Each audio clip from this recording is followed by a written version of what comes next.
ஓம் சக்தி. மழைக்கும் தர்மத்திற்கும் தொடர்பு. மழை வேண்டுமானால் தர்மம் செய்ய வேண்டும். எது காப்பாற்றும்? நீங்கள் செய்யும் தர்மம் தான் உங்கள் முன்னேற்றத்திற்கு சாட்சியாகவும் சாதகமாகவும் அமையும். முதியோர் செய்த தர்மம். தர்ம நெறி தழைத்தோங்கினால் ஆன்மீகம் என்ற பயிர் என்றும் அழியாது. உங்கள் முதியோர் செய்த தர்மம் இன்னும் நிலைத்து இருக்கின்றது. தர்மம் செய்தவர்களின் பெயர் நிலைத்திருக்கும். கொள்ளையடிப்பவன் பெயர் நிலைத்திருப்பதில்லை. உன் கருமத்தை குறைக்கிறேன்.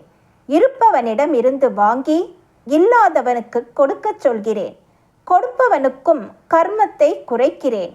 கருவியாக பணிபுரியும் உன் கருமத்தையும் குறைக்கிறேன்.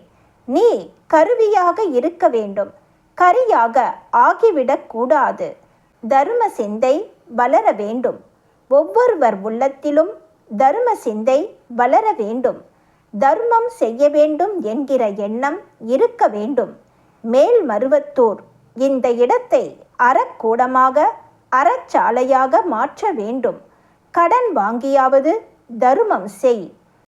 குடும்ப சண்டை தீர இங்கே சலவைக்கல் அமைத்து கொடுப்பதாலும் அன்னதான பணிகளை பொறுப்பேற்று செய்வதாலும் உங்கள் குடும்பங்களில் உள்ள சண்டைகள் தீரும்.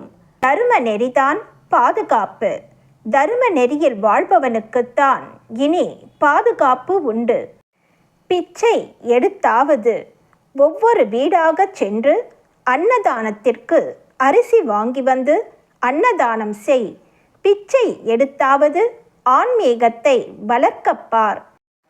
அடுத்தவன் கதையை பேசிக்கொண்டிருந்தால் அவன் வளர்ந்து விடுவான், நீ அழிந்து விடுவாய். உங்களிடம் கலையும் வளரக்கூடாது, கடன்களும் வளரக்கூடாது. திரும்ப பலன் கொடுக்கும். வளர்ந்த மரம் தளிர்விடும், வளர்ந்த மாடு முட்டும். ஆன்மீகம் மட்டும்தான் நன்மை தரும். ஊரார் பிள்ளையை ஊட்டி வளர்த்தால் தன் பிள்ளை தானே வளரும். உலகத்துக்கு நீ தர்மம் செய்தால் அதுவே உனக்கு திரும்ப பலன் கொடுக்கும். அன்னையின் அருள்வாக்கு.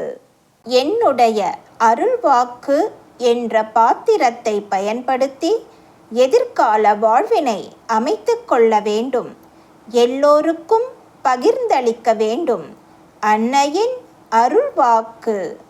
Please share and subscribe. Om Sakthi.